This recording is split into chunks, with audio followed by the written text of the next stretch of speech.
Discussion keeps the world turning. This is Roundtable. China already proved it could reshape the auto industry with electric cars. Now it's setting its sights on the big rigs that move the world's goods. But truckers aren't swayed by hype, only by hard numbers at the pump. But if the math works, the price of everything from groceries to gadgets could drop. So will China pull off the same magic twice, or is this one road too far? We're live from our studios here in Beijing. This is Roundtable. I'm Steve Hatherley. Thanks for joining us today. And for the show, I'm with Fei Fei and Yushan. First up, China's electric car story has gone from an ambitious government plan to a global success that reshaped the auto industry. Now, the country is trying something even bigger, bringing that same momentum to heavy-duty trucks. It's a move that could change not just transportation, but the cost of delivering almost everything we buy. But unlike passenger cars, trucking is all about business economics, and drivers, well, they will only switch if the numbers truly add up. So, is China about to repeat its EV success story? And if electric trucks take off, what could that mean for consumers around the world? We're going to talk about big trucks today. Yushan and Fei Fei, good afternoon.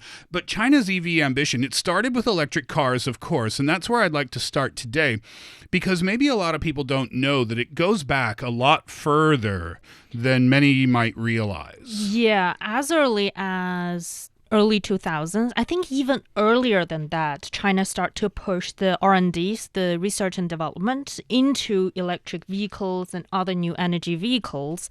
And very fast, but I think the theories, the research has always been there. But what really's been there on to make a difference really happened in 2009. That's when China really decided to launch a pilot program to promote this kind of new energy vehicles or electric vehicles on the market. It first started in public transport, like your buses and taxis, and also in big cities like Beijing, Shanghai, Chongqing, and Shenzhen, and others.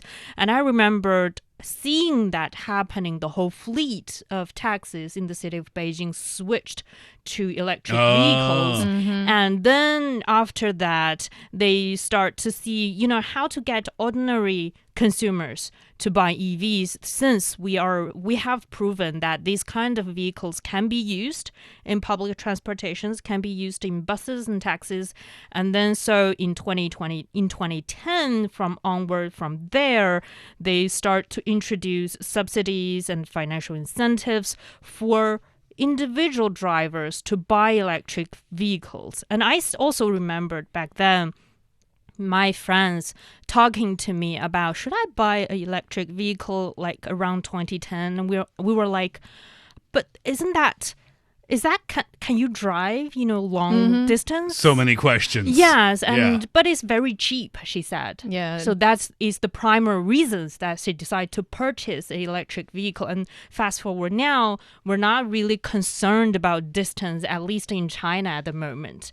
And that comes with not only with the vehicles, but also with the whole transportation system, the transformation of that as well. Yeah, and back then, I remember just how big of a debate it used to be among the gas car drivers and EV believers, let's call them. There are not yet many EV drivers back then because people were tempted to try, but not enough feedback is giving them confidence to see just how good this is going to work. And of course, there were supporters, there were people who doubt EV, but things really started to pick up. Like you said, Fei Fei, back in 2010, that's when 4 government departments rolled out just a series of subsidy programs to encourage people to buy EV. And 2 years later, in 2012, the State Council also unveiled the Energy Saving and New Energy Vehicle Industry Development Plan 2012 to 2020. So it's the long-term plan that served as a roadmap for that industry. It's meant to set out where China wanted to go and which technologies to focus on in terms of EV manufacturing, and also how the government would support the sector. It was a very long, detailed strategy that paid off. By 2024, more than half of all new cars sold in the country were electric or hybrid, and that's a share that has since climbed over 60%. That's from CNBC. really impressive. And now we see globally how China's electric passenger vehicles have become a number one option for people to buy all around the world. Now we get over into the big trucks. And this is something that is relatively new in terms of a plan, but that's what China is doing. It's trying to do for heavy trucks what it successfully did for electric passenger cars. So let's start with the targets and the goals here. Yeah, the government released its actually first nationwide plan to speed up this switch to new energy heavy trucks. And the goal was by the year 2030, it wants 1.6 million new energy heavy trucks on the road.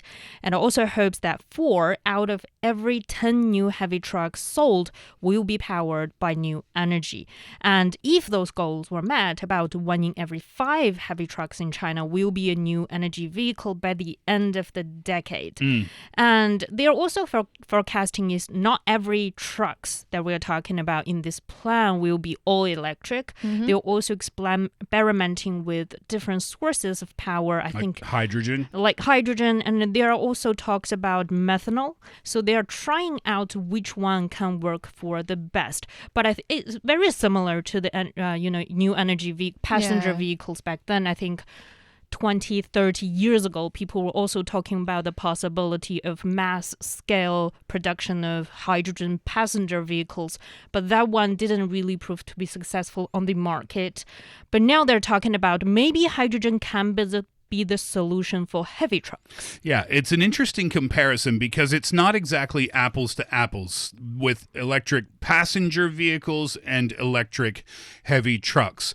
The heavy truck industry is almost far more complicated in a way. We'll talk about all of the things that came to mind for us in terms of how complicated it is. But first of all, you need a lot of roads with a lot of charging stations because those trucks travel extremely long distances. That's true. And on top of just studying and researching on what kind of material can boost the truck better, China is also planning to build 30,000 kilometers of zero carbon freight corridors along the major highways, together with around 3,000 charging and battery swapping stations designed to specifically charge those heavy trucks along the road. And that's something that's really important as well, apart from the R&D for the trucks themselves, because we need to have these infrastructure in the first place, in my personal opinion, in order for the e-trucks, if I may call them that way, to thrive. Yeah, I mean, you can have all the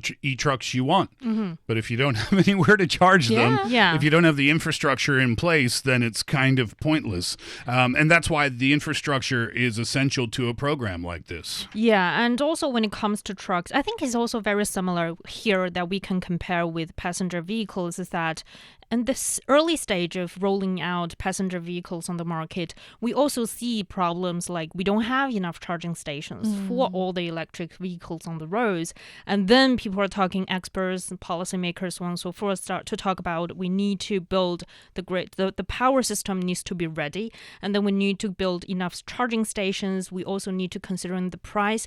And the same thing is also happening with the trucks as well. For a long time, even though we have seen electric trucks and new energy trucks on the road, they're mostly limited to the last mile route, like connecting ports, destinate from port or maybe to the company or to the delivery for local deliveries. Local deliveries, yeah. Yeah, and if we're talking, but these are only a small share when we're talking about the use of heavy-duty trucks. And if we're talking about traveling, for instance, long distance, thousands of kilometers of traveling, deliveries, and electric heavy trucks currently cannot power that successfully. So for truck drivers, they're still battling this distance anxiety if they're driving electric vehicles. And so that's why we're seeing infrastructures to have charging stations, to have battery swapping stations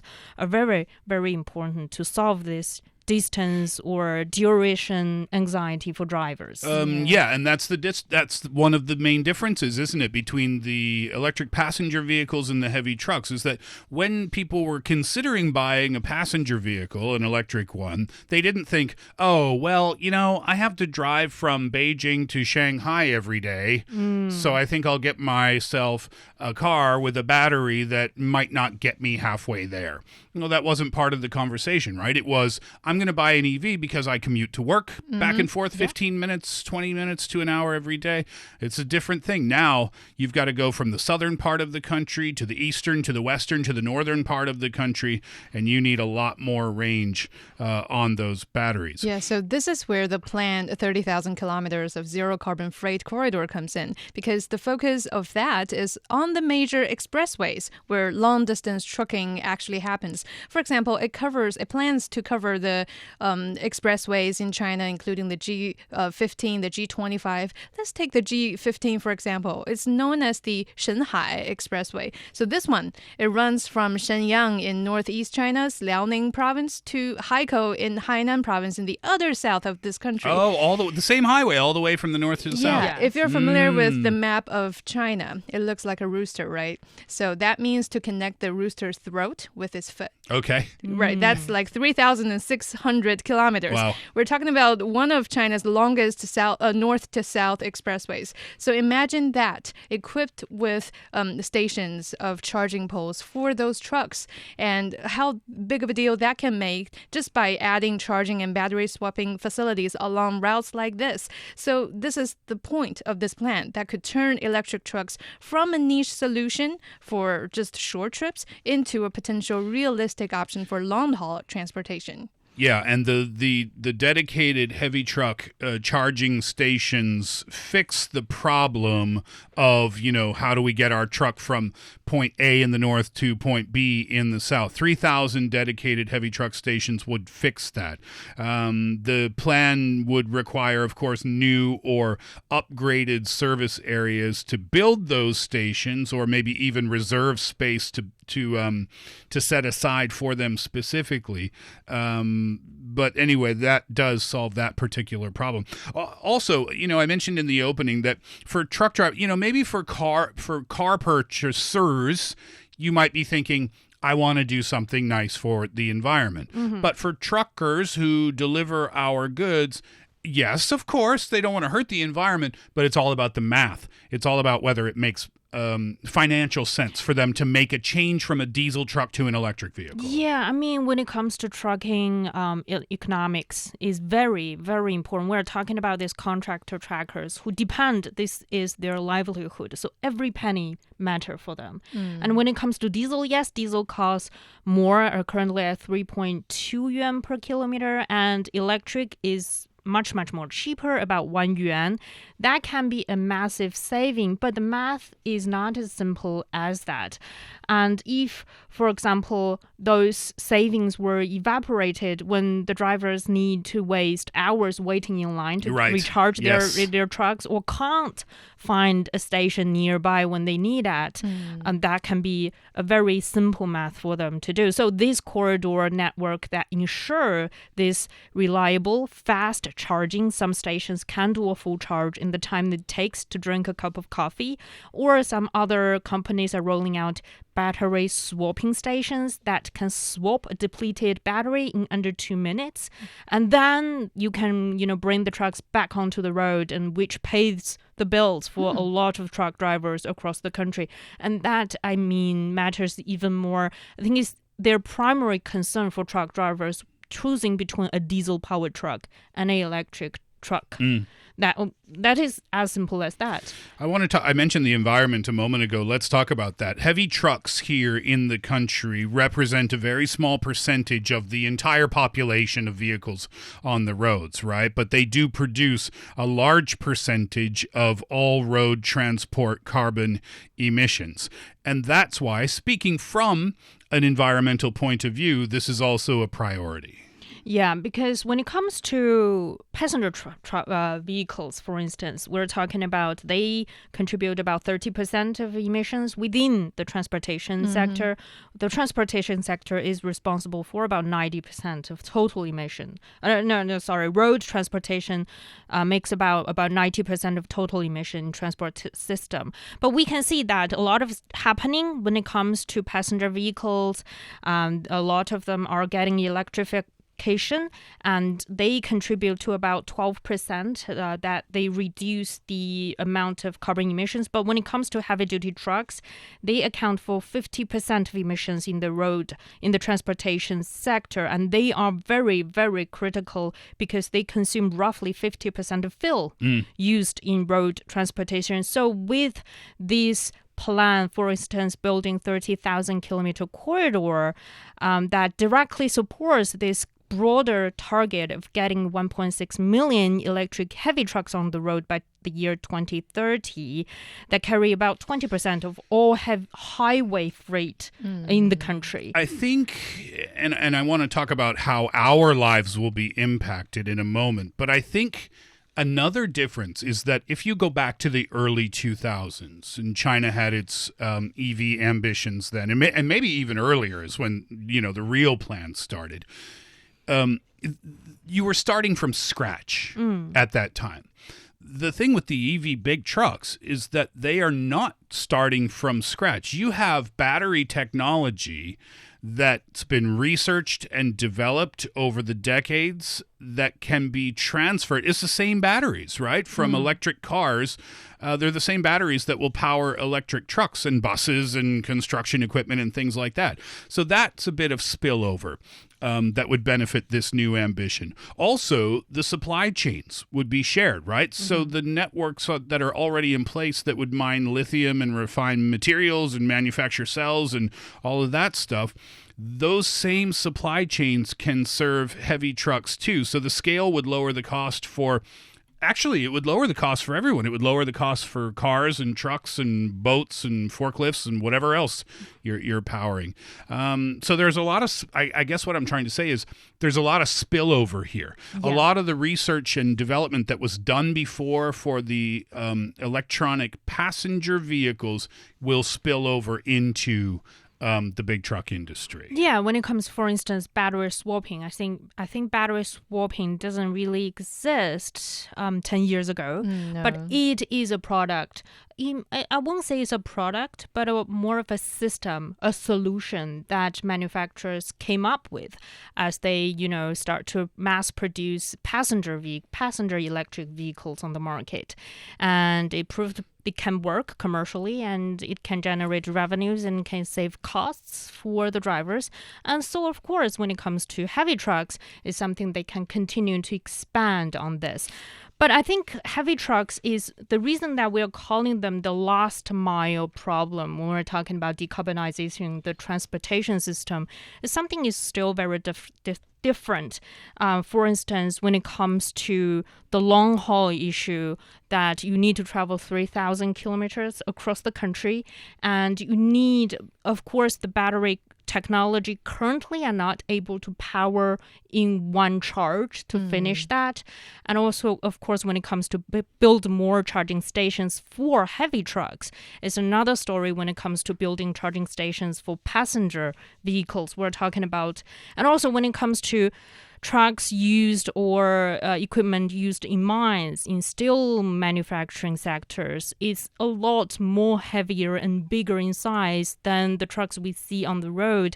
And that's another story. That's another technological breakthrough that a lot of the companies that need to go. But I think they're getting there, especially when it comes to, for instance, different experiments when it comes to different technologies. For instance, when it comes to hydrogen fuel cell heavy trucks that rely on hydrogen, I think when you visit the port of Tianjin, very close to Beijing, you can see a lot of these trucks traveling on the road, and you can see that they have this cell sort of in between the the driver's seat with the trucks where they carry all the freight. And you can see that cell that carry the hydrogens that need to be powered the trucks. And a lot of manufacturers are also testing, for instance, methanol, which is basically alcohol, that can also be used to power a lot of these heavy-duty trucks. And so you can see that different solutions are coming out so that they can be used to, cleaner the air, lower the logistics costs that we are seeing, and also maybe making the cities a lot quieter. Right. Well, lower logistics costs, Yushan, as we talk about maybe the potential benefits for us customers, that could be one on the list. Yeah, because most of us don't really drive a truck on a daily basis, but we do receive groceries and products and items that's delivered by a truck. And that's where we kind of need to go back to the costs, because e-trucks are much cheaper to operate than diesel trucks. So some Chinese logistics companies already say they've cut operating costs by more than 20% just by switching to e-trucks. So if those savings are sustained at scale, they could actually help reduce shipping costs so that we're paying less for the items delivered by those e-trucks. That's one thing.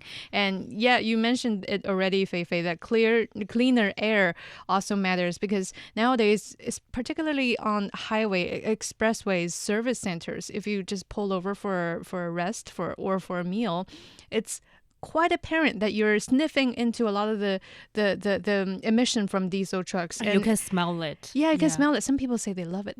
Count me as one of those people. Like, grow up smelling it, I kind of just, you get used to it. But in the future, perhaps future generations do not need to grow up smelling those emissions anymore, because nowadays these e-trucks, they're replacing diesel trucks with electronic ones that could help improve air quality and reduce the emissions, and especially in areas with heavy freight activities such as ports, industrial parks, highways, and major logistics hubs. And also, I'm living in an area currently that's very close to a construction site, like kind of like door to door next to the community I'm staying in right now. So e-truck, in that sense, can help replace a lot of the noise that heavy trucks are making. Oh, they're not as noisy nowadays. Yeah. That's just one big thing that I can think of right now. Oh, it's a benefit for sure. Yeah, as a huge change of my life, because usually those heavy trucks, they operate quite frequent in night times. That's kind of like the only time they're allowed to move into in major central areas. Yeah. So yeah, if that's a big difference, that's a practical benefit for people living in the cities as well. Yeah. The goal too is the number 80%, I believe, for the freight corridors within districts. Districts might not be the right word. Regions. Yeah. I'm thinking like Tianjin, Beijing, Hubei would be part of one cluster, right? Maybe they call them clusters. The goal there is to have, I think it's 80%, right? Where they want to have electric vehicles for those deliveries within those regions. So you've got the long haul trucks. I notice whenever I order something that it always gets delivered from the southern part of the country up to the northern part of the country. And one of my fun little hobbies is I like to follow the delivery truck on the application. Yeah, you can see that. Do you do that too? Yeah. I just want to know where it is.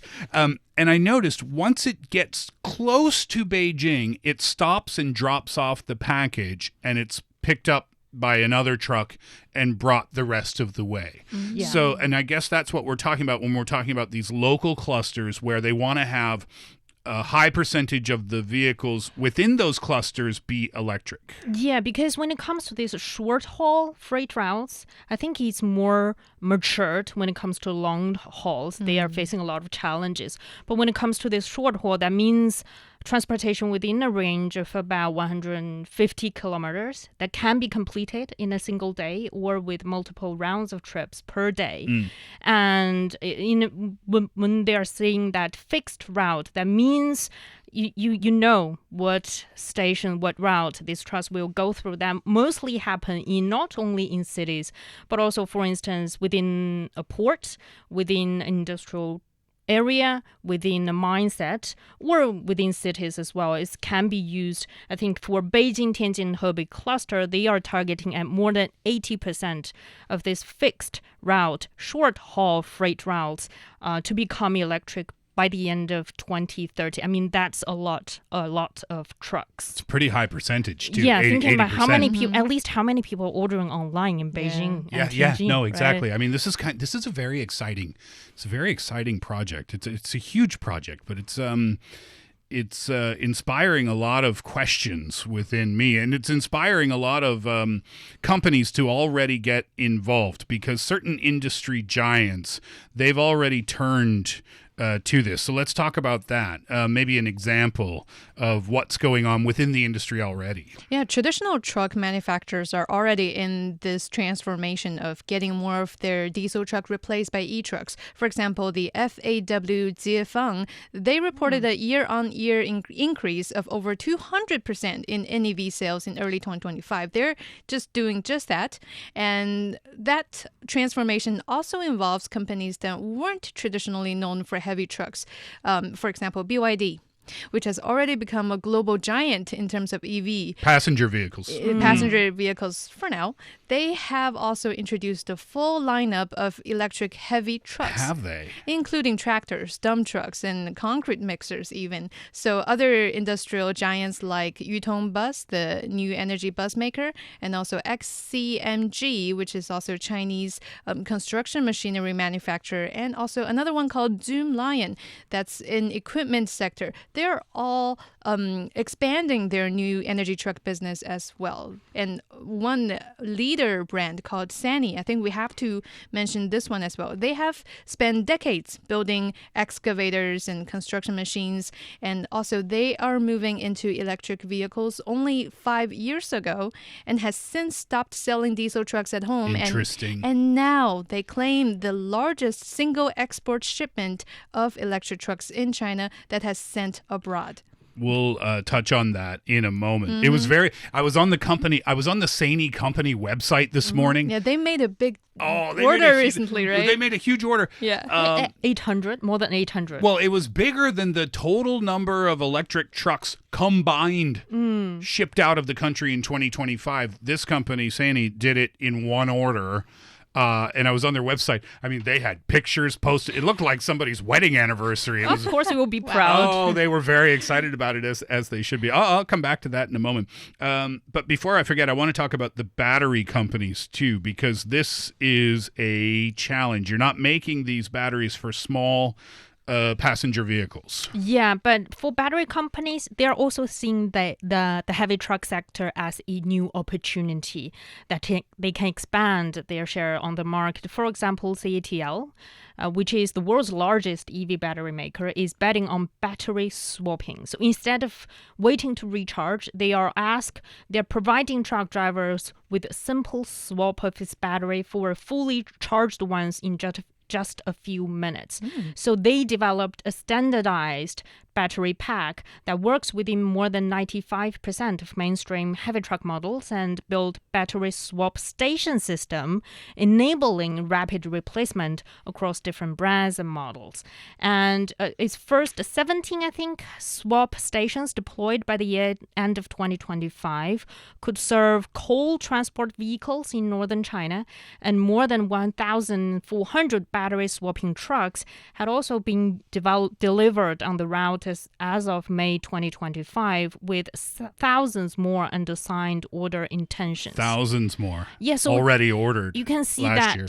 not only manufacturers interested, but also these battery companies. They're also betting on heavy trucks to be the future of technology, and that brings to another battery suppliers called EVE Energy. They believe in ultra fast charging is a better solution. So you can see they're doing their own experiment entrants on the market, and especially for medium and long distance transportation. And that company said, while battery swapping suits short distance logistics, it is limited by cost and lack of unified standards. So they are thinking ultra-fast charging can solve that solution. In their solution, heavy truck batteries can charge from 10% to 8% in just 18 minutes, with peak charging power of up to 1,500 kilowatts. You see, we were just talking about how e-truck may follow the growth of EV in policies and how the incentives are given, and also the challenges are given to companies in order for them to compete a little bit, to come up with new idea and innovations as a matter of time passes. And now we see different solutions out already, and the outcome is very handsome as well. And apparently, by far, battery swapping trucks saw particularly strong growth. That's accounting for nearly 1/3 of approximately 30,000 new energy heavy trucks sold nationwide in the first 3 months of 2025. And generally speaking, the data that I'm citing from the China Association of Automobile Manufacturers also suggest that sales of new energy heavy duty trucks in China reached 82,000 units in 2024. That's a year-on-year increase of 140%, with a market penetration rate of over 13%. So we're seeing a growing market. We're seeing a booming industry that's coming up with a lot of new ideas in terms of how they can make new energy trucks more diverse. Anything that grows 140% or more year on year, they're doing something right somehow. So Sany, so they sold 880 electric heavy trucks. They were shipped overseas from a port here in China, and it was the largest single export shipment of Chinese electric heavy trucks ever. And as I mentioned before, so that was 880, and I think in the previous year, in 2025, the country shipped 877 new energy trucks in total. So now I want to talk, and I know we've been talking about this for a while, but I want to finish with the potential impact on the international market, because that order of 880 or 883 or however many it was somewhere in that area, that order of that number of electric trucks from Sany kind of suggests that the international market is already willing to make the switch, or at least one order was willing to make that switch. Exactly. And I mean, when it comes to this jump, I mean, it's not only a win for one company in particular. I think it sort of says something about the industry development. I mean, when it comes to seeing what's happening here in China, not only in technological wise, but also when it comes to economics that we touched on, the costs are coming down. Not only the prices of the trucks are coming down, but also the operational costs are also coming down. That means for a lot of companies, for sectors that needs a lot of these heavy trucks for example, in ports, in mining, in regional freight, they could significantly lower that transportation costs. And that means, for instance, other countries, for instance, countries in Southeast Asia, for instance, it's an opportunity for them to think about maybe this can be a viable solution as well. Not only can bring down the costs, but also it's good for the environment, good for the climate. And I mean, so that's why for internationally, the international market is also watching what's happening on the Chinese market, what the Chinese manufacturers are doing. I think in the year 2025, China produced more than 400,000 electric trucks. That's accounting for over 90% of global production. And the electric heavy truck, essentially all of them. Yes. So that means that a lot of international partners or watching, what's happened in China, what changes are these 400,000 electric trucks can bring to the industry and to the market. And also when it comes to different solutions to these heavy truck problem challenges. In the past, a lot of manufacturers claim, for instance, hydrogen won't work as a solution for this and that reason.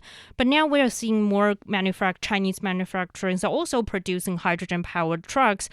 That means there must be doing something right. So there are also people watching to see whether Chinese manufacturers are able to make some differences here. Well, I mean, if China's electric car industry is any kind of guide in terms of what we can expect from this electric big truck move, the trajectory could be really significant. The electric vehicle exports grew from, around 3 billion US in 2020 to almost 60 billion US in 2025. So if we see the electric truck path go on the same path as the passenger electric vehicles, we could be in for some very, very big news.